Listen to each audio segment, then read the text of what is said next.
भक्तों ओम नमः शिवाय, श्री शिवाय नमस्तुभ्यम, जय श्री महाकाल। जी हाँ भक्तों, अगर आपकी ऐसी कोई मनोकामना है जो कि वर्षों से पूरी ही नहीं हो रही है, आपने बहुत मेहनत कर लिया, बहुत आपने प्रयास कर लिया, लेकिन आपकी जो मनोकामना है वो पूरी हो ही नहीं रही है, भगवान भोलेनाथ आपको सुन ही नहीं रहे हैं, तो आज का उपाय आपके लिए है। ये उपाय करने से व्यक्ति की तुरंत मनोकामना पूरी होती है। पूज्य गुरुदेव भी कहते हैं कि जो कोई भी व्यक्ति ये उपाय करता है उनकी अतिशीघ्र मनोकामना पूरी होती है। बहुत सारे लोगों की हुई है। उनके कथा में जो पत्र निकलते हैं, बहुत सारे लोग अपना पत्र लेके आए हैं कि गुरुदेव के कहने पे हमने ये उपाय किया और हमारी सारी मनोकामना अतिशीघ्र पूरी हुई। तो चलिए हम बताते हैं कि वो कौन सा उपाय है जिसको करने से इंसान की सारी मनोकामना अतिशीघ्र पूरी होती है। तो वीडियो पे पूरा बने रहें, उपाय पे पूरा बने रहें, बहुत अच्छे से समझाऊंगा। पूज्य गुरुदेव की ही कथा सुन के और बहुत अच्छे से समझ के आपको बताने का प्रयास कर रहा हूँ, तो वीडियो पे पूरा बने रहें। और उससे पहले हमारे चैनल पे पहली बार आए हैं तो वीडियो को लाइक करके चैनल को सब्सक्राइब कर लें, ताकि डेली पूज्य गुरुदेव की जो नई नई कथाएं होती हैं और जो नए नए उपाय होते हैं मैं उनकी कथा से सुनता हूं, सबसे पहले आपको प्राप्त करा सकूं। ये देखिए, आपको जो ये उपाय है ध्यान से करिएगा, ध्यान से समझिएगा। बहुत सारे लोगों के उपाय पूरे नहीं होते हैं, क्यों? क्योंकि वो शुरू का ही सुन के चले जाते हैं और उपाय कर देते हैं।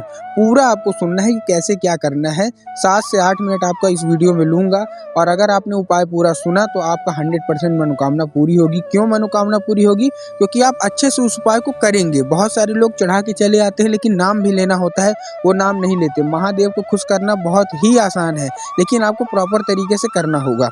ये जो हमारा पहला उपाय है वो 21 चने की दाल का उपाय है। अब 21 चने की दाल का उपाय कैसे करेंगे? देखिए, 3 से 4 मैं आपको उपाय बताने वाला हूँ इस वीडियो में। तो पहला उपाय है 21 चने की दाल। अब 21 चने की दाल से करना क्या है? देखिए, आपको जो पीली 21 चने की दाल होती है वो लेनी है, लेकिन लेनी कैसे है? कहीं से खंडित नहीं होनी चाहिए, मतलब कहीं से टूटी फूटी नहीं होनी चाहिए। इस चीज़ का भी आपको ध्यान रखना है कि कहीं से भी टूटी फूटी नहीं होनी चाहिए। खंडित चीज़ें महादेव को नहीं अर्पित होती हैं। तो आपने क्या किया? आपने ले लिया 21 चने की दाल, आपने ले ली। अब 21 चने की दाल के बाद आपको क्या करना है? आपको 1 लोटा जल लेना है। अब 1 लोटा जल कहाँ से लेंगे? वो भी अपने घर से ही लेंगे। 1 लोटा जल मंदिर से आपको नहीं लेना है। बहुत सारे लोग यही गलती करते हैं कि वो मंदिर का जल ले लेते हैं। पूज्य गुरुदेव हमेशा बोलते हैं कि जो भी जल ले जाइए अपने घर के थ्रू ले जाइए, घर के अलावा आपको नहीं लेके जाना है, ठीक? तो आपने घर से लेके चले गए, आप 1 लोटा जल लेके गए और 21 चने की दाल। अब जो दाल है उसको क्या करना है? आपको उसको उसी लोटे में डाल लेनी है जिसमें आपने जल लिया है, ठीक है ना? ध्यान से करिए, ध्यान से समझिएगा। आपने 1 लोटा जल लिया और 21 चने की दाल ली, जो कि खंडित नहीं है, बढ़िया आखी है, पूरी साबुत है। अब आपको करना क्या है? आपको जो आपने जल लिया है उसी में आपको चने की दाल डाल लेनी है और पहुंच जाना है शिव मंदिर किसी भी सोमवार को। सोमवार के दिन करिएगा, कोशिश करिएगा सोमवार के दिन करें और सुबह सुबह करें, ठीक है ना? मतलब जब भी जल चढ़ता है। शाम को भगवान भोलेनाथ को जल नहीं चढ़ता, लेकिन बहुत सारे लोग चढ़ा देते हैं। आप ये कोशिश करिए कि सोमवार को सुबह के टाइम को आपको जल चढ़ाना है। तो 1 लोटा जल आपने ले लिया, चने की दाल आपने ले ली और पहुंच गए शिव मंदिर। अब आपको दक्षिण दिशा की ओर खड़े होके, अब दक्षिण दिशा क्या होती है? जहां जलाधारी होती है उसके पूरे अपोजिट साइड जो होता है, उसके जो विपरीत साइड होता है, वो होता है दक्षिण दिशा।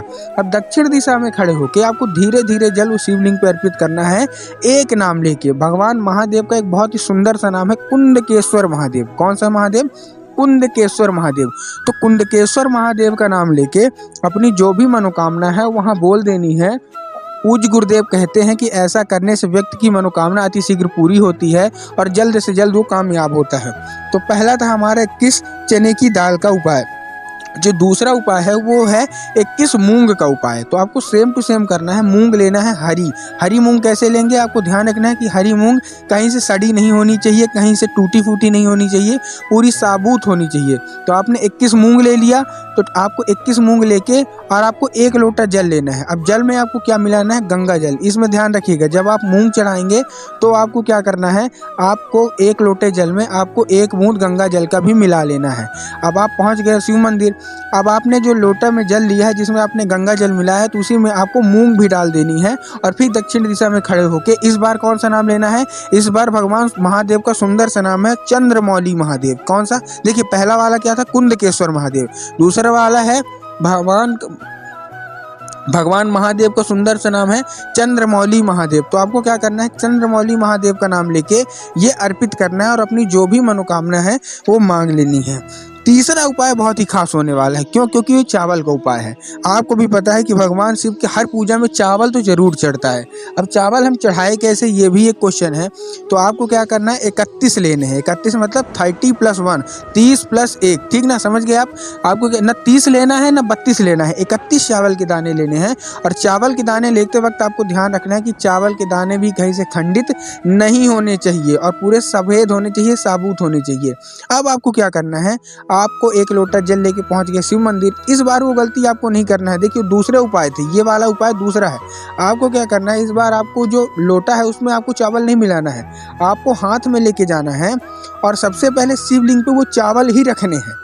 आपको ध्यान रखिएगा, आपको सबसे पहले शिवलिंग पे चावल ही रखने हैं और श्री शिवाय नमस्तुभ्यम का जाप इस बार करना है। पहले बार आपने कुंडकेश्वर महादेव का नाम लिया, दूसरे बार आपने महादेव चंद्रमौली का नाम लिया, तीसरे बार आपको शिव महापुराण का बहुत ही अच्छा मंत्र है श्री शिवाय नमस्तुभ्यम, उसका जाप करके वो चावल है अर्पित कर देना है और अपनी जो भी मनोकामना है वही मांग लेनी है। पूज्य गुरुदेव कहते हैं कि जो कोई भी महिला या व्यक्ति करता है उसकी सारी मनोकामना अतिशीघ्र महादेव के पास पहुंच जाती है। अब आपने चावल तो चढ़ा दिया, उसके बाद आपको 1 लोटा जल अर्पित कर देना है वहीं पास। अब मैं आपको जो उपाय बताने वाला हूँ वो कर्जे से रिलेटेड है, ठीक है ना।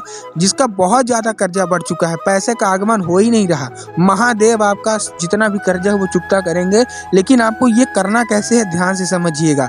ये आपको शिव मंदिर में नहीं करना, ये आपको एक पेड़ के नीचे करना है। पेड़ के नीचे कैसे करेंगे, ध्यान से समझिएगा। आपको लेना है दही, थोड़ी सी आप 1 कटोरी दही ले लीजिए और बरगद के पेड़ के नीचे आपको पहुंच जाना है। कहाँ? बरगद के पेड़ के नीचे आपको पहुंच जाना है। अब करना कैसे, ध्यान से करिएगा। एक बहुत अच्छा नाम लेके करना है। पूज्य गुरुदेव बताते हैं भगवान शिव का ये बहुत अच्छा नाम है, इसी को आपको लेके करना है। अब आपने क्या किया, आपने सबसे पहले क्या किया, आपने ले लिया दही और दही लेके पहुंच गए बरगद के पेड़ के नीचे। अब जब आप बरगद के पेड़ के नीचे पहुंच गए तब आपको क्या करना है, सबसे पहले तो आपको बरगद के पेड़ की परिक्रमा करनी है। क्या करनी है, जो भी बरगद का पेड़ है उसकी परिक्रमा करनी है। फिर आपको एक नाम लेके आपको चढ़ाना है, जो बरगद के जड़ होगा ना वहीं आपको चढ़ाना है। बरगद का जो भी जड़ होगा पेड़ का, वहाँ आपको बटकेश्वर महादेव का नाम लेके चढ़ाना है। कौन सा नाम लेके, भगवान शिव का ही बहुत ही सुंदर सा नाम है बटकेश्वर महादेव। तो आपको बटकेश्वर महादेव का नाम लेके वो जो दही है वो अर्पित कर देना है उसी जड़ में और अपनी जो भी मनोकामना है वो मांग लेनी है। देखिए ये उपाय सबसे ज़्यादा मार करता है, ये सबसे ज़्यादा उपाय जो है वो काम करता है काहे में, ये सबसे ज़्यादा उपाय काम करते हैं कर्जा हटाने में, माता लक्ष्मी को लाने में, दरिद्रता को हटाने में, पैसा का आवागमन करने में, कमाई बढ़ाने में। तो बटकेश्वर महादेव का ये उपाय बहुत ही खास उपाय है।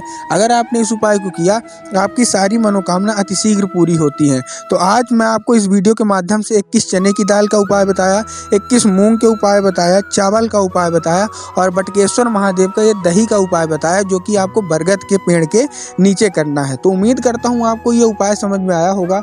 उपाय अच्छा लगा हो तो वीडियो को लाइक करके चैनल को कर लें सब्सक्राइब, ताकि पूज्य गुरुदेव के नए नए उपाय जो कि मैं उनकी कथा से श्रवण करता हूँ सबसे पहले आपको प्राप्त करा सकूँ। मिलता हूँ अगली वीडियो में। कमेंट बॉक्स में हर हर महादेव जरूर लिख दें।